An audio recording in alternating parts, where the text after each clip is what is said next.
We are Arsenal. Wembley bound. We love Arsenal. Oh yes. We are Arsenal. No mercy. We're Arsenal forever. We are Arsenal. Road to Wembley. We love Arsenal. Oh yes. We are Arsenal. Can't stop us. We're Arsenal forever. ሰላም እንደምናላችሁልን ክብራን የመድፈኞቹ ቤተሰቦች አርሰናል ኢንፎ ወደ እናንተ መደመጡን ጀምሯል። በእንግሊዝ ፕሪሚየር ሊግ የ10ኛ ሳምንት ፕሪማች ሪቪውን የተገናኘ ነው። ስለምታደምጡና ቆይታችሁን ከኛ ጋር ስለምታደርጉ ከልብ ነው የምናመሰግነው። ለመጨረሻ ጊዜ ወደ እናንተ የሰራነው ቪዲዮ ትናንትና ፖስት ማች ሪቪው ነው፣ የሊግ ካፕ። ይሄ ደግሞ ፕሪማች ሪቪው ነው እና የጨዋታ መደራረቦችን የሚጠቁም ይመስለኛል። ግን የሚካኤል አርቴታ ስብስብ 10 ተጫዋቾችን ያልከቀየረበት የሊግ ካፕ የአራተኛ ዙር ጨዋታ ወደ ዋናው አስተላለፉ በፕሪሚየር ሊግ የ10ኛ ሳምንት የተርፉ ሙሉ ጨዋታ ላይ ይመለሳል። ስለ ጨዋታው ብዙ ሀሳቦች እናነሳለን። የስኮት ፓርከሩ በርንሌ ተከታታይ 2 ጨዋታዎችን በፕሪሚየር ሊግ አሸንፏል እና ሶስተኛ ጨዋታ ለማሸነፍ ነው የሚጫወተው። አርሰናል ይህን ጉዳይ እንዴት ይመለከተዋል? ያየዋል? ጨዋታውን ለማሸነፍስ ምን ያደርጋል? ደግሞ በፕሪሚየር ሊጉ ከአርሰናል ጋር የሚከተሉት 2 ቡድኖች የዋንጫ ተፎካካሪዎቹ ሊቨርፑል እና እንዲሁም ደግሞ ማንቸስተር ሲቲ በዚህኛው ሳምንት ነጥብ ይጥላሉ ተብሎ የሚገመትበት ሳምንት ነውና የነጥብ ልዩነቱን ለማስፋት በሜንታሊ ቀላል የሚባሉ ጨዋታዎችን ደግሞ እንዴት ይዘጋጃል የአርሰናል ስብስብ የሚሉትን ጉዳዮች በአትኩሮት እንመለከታለን። እናም አንዳንድ ቁጥሮችንም እናያለን። ከበርንሌ ጋር ያሉትን ቁጥሮች ዘሞስ ፋሽኔቲንግ የሆኑ ቁጥሮች ናቸውና እሱንም እንመለከታለን። ብቻ አብራችሁን ቆዩ፣ አድምጡን። የሚቀጥሉትን 15 ያህል ደቂቃዎች ማለት ነው።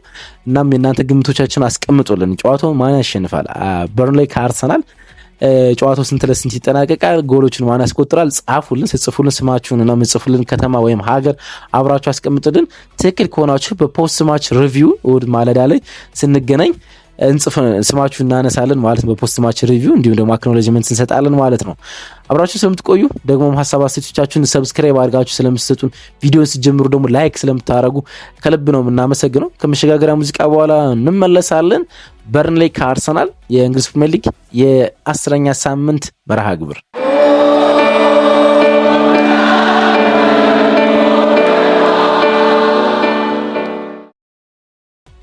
አርሰናል ወደ ማይሸነፍበት ወይም ደግሞ ተሸንፎ ወደ ማያውቅበት ወደ ተርፍ ሙር ያቀናል። ወደዚህ ሜዳ አርሰናል ሴት ሁሉም ነገሮች መልካም ናቸው። ተሸነፈ ካልን እንኳን ወደ 1970ዎቹ አካባቢ የእንግሊዝ ፕሪሚየር ሊግ የፎርማት ለውጥ ከማድረጉ በፊት ነው ሽንፈትን ያስተናገረው። የስኮት ፓርከር ቡድን 2 ተከታታይ ድሎችን አስመዝግቦ ነው ወደዚህኛው ጨዋታ የሚመጣው። ከሬጉሌሽን ዞን ደግሞ ሙሉ በሙሉ ወጥቶ ማለት ይቻላል። ሊድስን በሜዳቸው 2-0 አሸነፉ። ከዛ በኋላ ደግሞ በሳምንቱ መጨረሻ ባለፈው ሳምንት ወልቭስን 3-2 አሸነፉና ባክ ቱ ባክ ድል አድርገው ሶስተኛ ጨዋታቸውን ለማሸነፍ ነው ወደዚህኛው ጨዋታ የመጡት። የስኮት ፓርከር ቡድን በሻምፒዮንሺፕ በጣም አስገራሚ ጉዞ ከነበራቸው ቡድኖች እንደ አንዱ ነው የስኮት ፓርከር በርንሌ። ግን በሊግ ውስጥ ትንሽ ሰፈር ሲያደርጉ ቆዩ በኋላ ባለፈው ሳምንት ጀምሮ ጨዋታዎችን ማሸነፍ ጀምረዋል። እንግዲህ አርሰናል በሁሉም ውድድሮች 8 ተከታታይ ድሎችን አስመዝግቧል። 8 ተከታታይ ድል ማለት ነው። ወደዚህኛው ጨዋታ ሲመጣ ደግሞ ብራይተን 2-0 አሸንፈው ነው ሊግ ካፕ ወይም ደግሞ በካራባ ካፕ ማለት ነው። ብራይተን እንደሚታወቀው በካራባ ካፕ በ2 ጨዋታዎች 6 ጎሎችን አስቆጥሮ ተጠብቆ ነበር ከአርሰናል ጋር የሆነ ነገር ያደርጋል ተብሎ። ግን አርሰናል በቡካዮ ሳካ እና ኢተን ንዋኔሪ የ10 ተጫዋቾችን ለውጥ አድርጎ ጨዋታውን ማሸነፍ ችሏል። አንድ የ15 ዓመት ተጫዋችን በቋሚ አስተላለፉ አስመዝግቦ በአውሮፓ እግር ኳስ ታሪክ እንግሊዛዊ የሆነ ተጫዋች ወይም በእንግሊዝ እግር ኳስ ታሪክ በአውሮፓ ሁሉም ውድድሮች በየትኛው ውድድር ማለት ነው አንድ 15 ዓመት ተጫዋች በቋሚ አስተላለፉ ሲገባ ለመጀመሪያ ጊዜ ተመልክተን ደግሞ በጣም ጥሩ ፐርፎርማንስ አድርጎ አርሰናል ጨዋታውን አሸንፏል። በሊጉ ደግሞ ወደዚህኛው ጨዋታ ከመምጣታችን በፊት ፓላስን 1-0 ማሸነፍ ነበረብን በኤምሬትስ ኤዜ 1 ጎል ጥቂት ፈታኝ በነበረው ጨዋታ ማለት ነው ወደዚህ መጣ ነው። ኦክቶበር ለአርሰናል ፍጹም የተለየ ወር ነበር። አሁን ትናንትና ተገባዷል። ኦክቶበር ሙሉ በሙሉ ሃሎዊን ነበረ ትናንትና። ከዛ ሃሎዊን አስፈሪ ምሽት በኋላ አርሰናል የኖቬምበር ወርን ይጀምራል። እንግዲህ ሃሎዊን እንግዲህ ሰይጣኒዝምን ማምለክ ልትሉ ትችላላችሁ። እንዴት እንደሚገለጽ አላውቅም፣ ግን አስፈሪ ምስሎችን ፊቶቻቸው ጋር አድርጎ የሚያከብሩት በዓል ነው ፈረንጆቹ ማለት ነው። አስፈሪ ነገሮችን ፊታቸው ጋር አድርጎ የሚያከብሩት በዓል ነው። ኦክቶበር በዛ መንገድ አርቋል። እንግዲህ ኦክቶበር ለአርሰናል ፍጹም የተለየ ነበር። የጀመርነው የሻምፒዮንስ ሊግ ጨዋታን ኦሎምፒያኮስን 2-0 በማሸነፍ ነበር። ከዛ በኋላ በፕሪሚየር ሊጉ ዌስትሃምን 2-0 አሸነፍን። ከዛ ወደ ክራቨን ኮቴጅ አምርተን በፕሪሚየር ሊግ 1-0 ፉልሃምን አሸንፍን። በሻምፒዮንስ ሊግ አትሌቲኮ ማድሪድን 4-0 አሸንፍን። እንዲሁ ባለፈው ሳምንት ፓላስን 1-0 በፕሪሚየር ሊጉ፣ ከዛ ብራይተንን በሊግ ካፕ 2-0 አሸንፍን ማለት ነው። እነዚህ 6 ድሎችን አድርገን ነው ወደ ኖቬምበር ወር የምንሸጋገረው ማለት 6 ጨዋታ አድርጎ ጎል ያላስተናገደ በአንድ ወር አርሰናል የመጀመሪያው ቡድን ነው። በአውሮፓ ውድድሮች በሁሉም የአንድ እንግሊዝ ቡድን 6 ጨዋታዎችን አድርጎ ጎል ሳያስተናግድ ሲወጣ አርሰናል የመጀመሪያው ቡድን ነው። ደግሞ 4 ተከታታይ የፕሪሚየር ሊግ ጨዋታዎችን ጎል ሳያስተናግድ ለመውጣት ነው። እንግዲህ ለመጨረሻ ጊዜ በፕሪሚየር ሊጉ ጎል ያስተናግደው በኒውካስልን ሲያሸንፍ ቬልትማድ ያስቆጠረው ጎል ነው። የሙከራም እርግጥ በፕሪሚየር ሊጉ የተሞከረበት ጉልህ ሙከራ ያ ጎል ሲቆጠር ነው። ከዛ በኋላ አንድ ሙከራን የተሞከረበት የኤዲን ኢኬታኮ ሙከራ ማትባል የሄዲንግ ጎል ወዲያውኑ ዴቪድ ራያዝ የተቆጣጠራት ኳስ ነች እንደ ሙከራ እንኳን የምትያዘው ማለት ነው። ከዛ ውጭ ሙከራ እንኳን አልነበረበትም ማለት ነው። አሁን 4 ተከታታይ የፕሪሚየር ሊግ ጨዋታ ጎል ሳያስተናግድ ለመውጣት ነው እንግዲህ አርሰናል ቢመጣው ማለት ነው። 2014 ለመጨረሻ ጊዜ ሚኬል አርቴታ አርሰናል ተጫዋች በነበረበት ጊዜ 4 ተከታታይ የፕሪሚየር ሊግ ጨዋታ አርሰናል ጎል ሳያስተናግድ አሸንፎ ነበር። እናም አሁን ከዚህኛው ታሪክ ጋር የሚስተካከል ነገር ለመፈጸም የሚኬል አርቴታ ጦር ከበርንሌ ጋር ጎል ሳያስተናግድ ለመውጣት ይሞክራል ማለት ነው። አርሰናል ያለፉትን ተከታታይ 13 ጨዋታዎች ከአዲስ አዳጊ ቡድኖች ወይም ደግሞ ከሻምፒዮንሺፕ የሚመጡ ቡድኖች ካለ አቻ ረምርሟቸዋል ማለት ነው። 13 ጨዋታዎችን አዲስ አዳጊ ቡድኖችን ረምርሟል። ኢንፋክት ቁጥሩን ወደ 24ም ከፍ ብናደርገው አንድ ሽንፈት ብቻ የሚኖርበት ከ24 ጨዋታ ከአዲስ አዳጊ ቡድኖች ጋር ካረጋቸው ማለት ነው እንዳልኳቸው አንድ ሽንፈት ብቻ ይኖራል። በሲቲ ግራውንድ ግንቦት 2023 ላይ የተሸነፈው ጨዋታ ብቻ አዲስ አዳጊ ቡድኑ ሆኖ አርሰናል ያሸነፈ ማለት ነው። ከዛ ውጭ ያሉትን ከሻምፒዮንሺፕ የሚያደርጉ ቡድኖችን አርሰናል ሲረመርማቸው ነው እንግዲህ የምንመለከተው ማለት ነው። 1973 ነው በሊግ ጨዋታ በበርንሌ ከሜዳው ውጭ አርሰናል ለመጨረሻ ጊዜ የተሸነፈው 1973 ማለት ነው። ግን ከዛ አስቀድሙ ወደዚህ የምንመጣ ከሆነ ግን በሊግ ካፕ 2008 የሚኬል አርቴታ የአርሰን ቬንገር ከምን ጊዜም ከማይረሱ ቡድኖች አንዱ 2-0 አሸንፈዋል። እርግጥ በዛ ጨዋታ በሊግ ካፕ አርሰን ቬንገር በተጠባባቂ ቡድን ፍጹም ወጣት ቡድኑን ነበር የተጠቀመ። ግን ያ 2008 ቡድን ማለት ታስታውሱ እንደሆነ ፍራንሲስ ፋብሪጋስ፣ ማቲያስ ስለብ፣ አሌክሳንደር ህለብ፣ ፍላሚኒ፣ ቶማስ ሮዝስኪ የነበሩበት ፍጹም ማራኪው ቡድን ማለት ነው።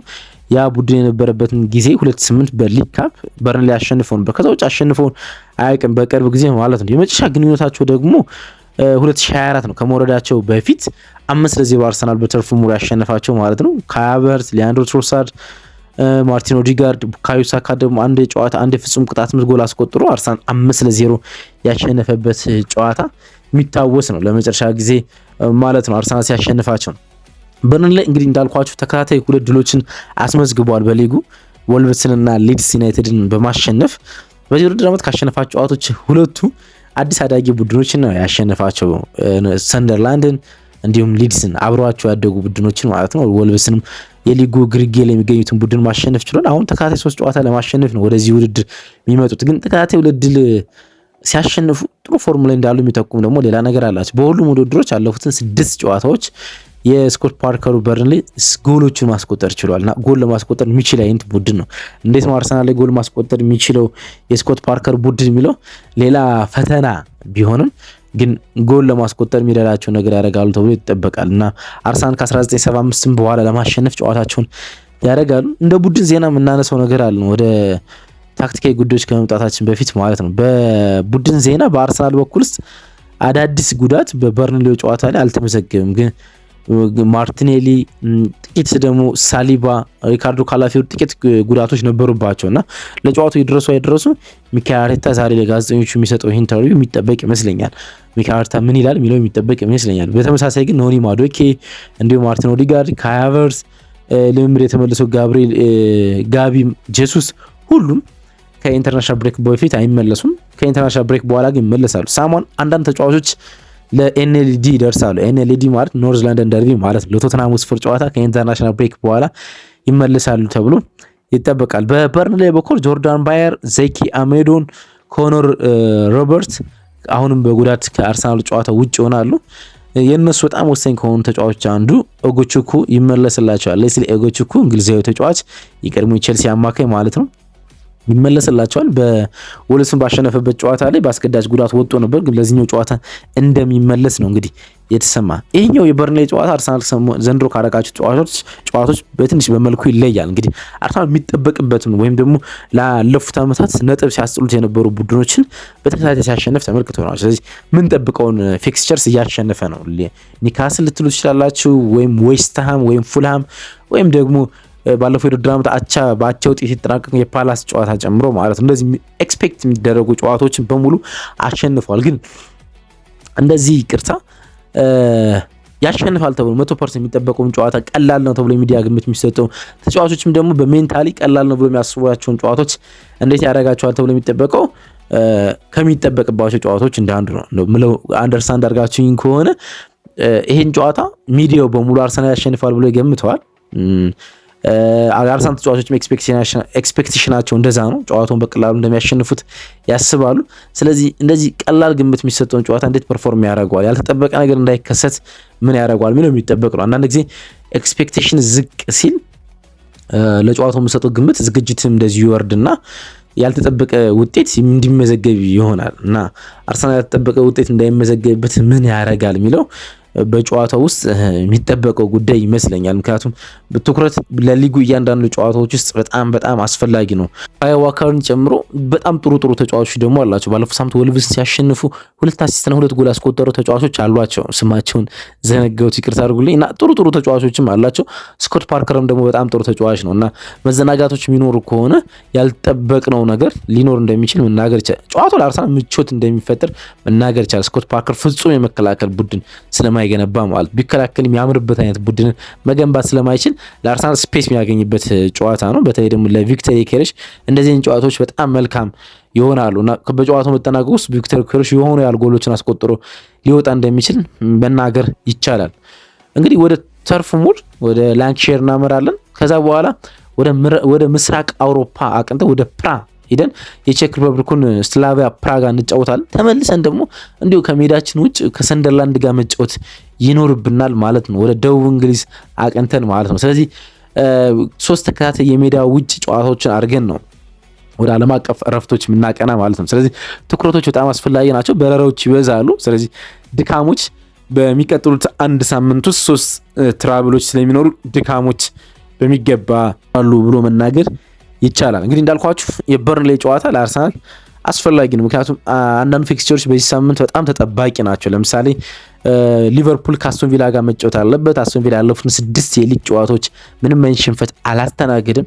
ስለዚህ የሚጠበቅ ነው። የኦክቶበር የወሩ ምርጥ አሰልጣኝ እጩ ውስጥ ሩበን አሞሪም፣ አንድሬ ራዮላ እንዲሁም ደግሞ የአስቶን ቪላው አሰልጣኝ ኡናይ ኤምሬና ሚኬል አርቴታ እንደተካተቱ ይታወቃልና ኡናይ ኤምሬ ለዚህኛው የወሩ ምርጥ አሰልጣኝነት የተጠራበት አንዱ ምክንያት ምንም አይነት ጨዋታዎችን በጥቅምት ወር ስላልተሸነፈ ነው። አጠቃላይ በ6 ተከታታይ ፕሪሚየር ሊግ ጨዋታዎችም ሽንፈት አላስተናገድም። ስለዚህ ሊቨርፑል በድጋሚ ነጥብ ሊጥልበት የሚችል አጋጣሚ አለ። ደግሞም ሲቲ ከቦርንማውዝ ጋር ጨዋታ ያደርጋሉ። ቦርንማውዝ በሊጉ 2ኛ ላይ ይገኛል በ4 ነጥብ ከአርሰናል ጋር ርቆ፣ ሲቲ ደግሞ 6 ነጥብ ከአርሰናል ጋር ርቆ ይገኛል። ሪያሊስቲክ ወይም ደግሞ ደንበኛ የዋንጫ ተፎካካሪ አይደለም ቦርንማውዝ። ግን ሲቲ የሚያሸንፍ ከሆነ ቦርንማውዝ ከኛ ይርቃል። ሲቲ ደግሞ በጨዋታው ላይ ነጥብ የሚጥል ከሆነ ዋናው የዋንጫ ተፎካካሪ የሆነው ቡድን ሲቲ ይርቃል። ስለዚህ ነጥብ ሊጥሉበት የሚችል ሳምንት ነው። በድጋሚ ሲቲም ቦርንማውዝም ወይም ደግሞ ሊቨርፑል ማለት ነው በድጋሚ ነጥብ ሊጥሉባቸው የሚችሉ ቀኖች ናቸው እና አርሰናል የደረጃ ሰንጠረዡን የነጥብ ልዩነት ከዚህም ከፍ ሊያደርግበት የሚችል እድል አለ። በሚቀጥሉት 2 ሳምንታት እኛም ከሰንደርላንድ ጋር ስንጫወት ደግሞ እርስ በርስ ሊቨርፑል ከሲቲ ጋር ይገናኛሉ እና በሚቀጥሉት 2 ሳምንታት አርሰናል 6 ነጥቦችን ማሳካት የሚችል ከሆነ የነጥብ ልዩነቱን ከዚህም በላይ ሰፋ ሊያደርገው የሚችልበት እድል በጣም ሰፊ ነው ማለት ነው። ስለዚህ ይሄን የነጥብ ልዩነት ለማግኘት በትኩረት ከበርንሌ ጋር መጫወት ግን አስፈላጊ ነው። ከጨዋታው መጠናቀቅ በኋላ ከቅዳሜ 12 ሰዓት በኋላ አዲስ መጥፎ ዜና እንዳይሰማ ይህን ጨዋታ ማሸነፍ አስፈላጊ ነው ብዬ አስባለሁ። የፕሬዲክት ላይናፕ የሚገመት ይመስለኛል። በጨዋታው ውስጥ ሚኬል አርቴታ ምን አይነት ላይናፕ ይጠቀማል የሚለው ማለት ነው። ከአንድ ቀን ረፍት በኋላ ይመለሳል ተብሎ ይጠበቃል። ዳቪድ ራያ በብራይተኑ ጨዋታ ላይ በሊግ ካፕ ኬፓ አሪዛባላጋ በጣም ጥሩ ምሽት ነበረው። በተለይ ደግሞ የመጀመሪያው አጋማሽ ብራይተኖች ጥሩ ሙከራዎችን ሲያደርግ ማክሸፍ ነበረበት። በጣም ጥሩ ሙከራዎችን ማለት ነው። አርሰናል የላይን አፕ 10 ተጫዋች ለውጥ ስላደረገ በብራይተኑ ጨዋታ ላይ ብዙ ሙከራዎችን ሲሞከሩበት ተመልክተናል። በፕሪሚየር ሊጉ እንዲሆናል ተብሎ ባይጠበቅም፣ ስለዚህ ዴቪድ ራያ ይመለሳል። በቀኝ ፉልባክነት የፕሪሚየር ሊጉ የወሩ ምርጥ ተጫዋች እጩ ውስጥ የገባው ዩሪያን ቲምበር ይኖራል። እንዲሁም ዊሊያም ሳልባ በድጋሚ ተጠባባቂ መሆን እድል ይኖረዋል ብዬ አስባለሁ። ክርስቲያን ሞስኬራ እና ጋቢ ማጋልሽ በማል ተከላካይነት ይኖራሉ። ሪካርዶ ካላፊዮሪ እንደዚሁ ይመለሳል ብዬ አስባለሁ። በመሀል አማካኝነት ደብል ፒቮቶቹ ሁለቱ 6 ቁጥርና 8 ቁጥር ሆነው በተለየ ሚና የሚጫወቱት ማርቲን ዙቢሜንዲና ዲክላን ራይስ ሲጣመሩ ከፊት መስመር ኤብሬች ኢዜ፣ ሊያንድሮ ትሮሳርድ እና ቡካዮ ሳካ ይኖራሉ። ማርቲኔሊ የፊትነስ ጉዳይ ስላለበት ማለት ነው። ቪክተር ዮኬሬሽ ደግሞ የአጥቂ ስፍራውን ይመራል። ኦፕታን ጨምሮ የጨዋታ ግምት የሚሰጡ ሁሉም ሚዲያዎች አርሰናል በርቀት ጨዋታ ያሸንፋል ብለው ግምቶቻቸውን አስቀምጠዋል። አሁን የእናንተ ሰዓት ደርሷል። ጨዋታውን ማን ያሸንፋል? አርሰናል ከበርንሌ የእንግሊዝ ፕሪሚየር ሊግ 10ኛ ሳምንት መርሃ ግብር ማለት ነው። ማን ያሸንፋል? ግምቶቻችሁን የምታስቀምጡበት ሰዓት ላይ ደርሰናል። ጻፉልን። ሚካኤል አርቴታ ዛሬ ከሰዓት በኋላ 10 ሰዓት ላይ ጋዜጣዊ መግለጫ ይሰጣል በአርሰናል የበርንሌ ጨዋታ ዙሪያ ላይ ማለት ነው። ምን አለ ደግሞ እሱን ይዘን ነገ ማለዳ ላይ የምንገናኝ ይሆናል ማለት ነው። መልካም ሁኑልን። ሰላም ባይ። እንወዳችኋለን።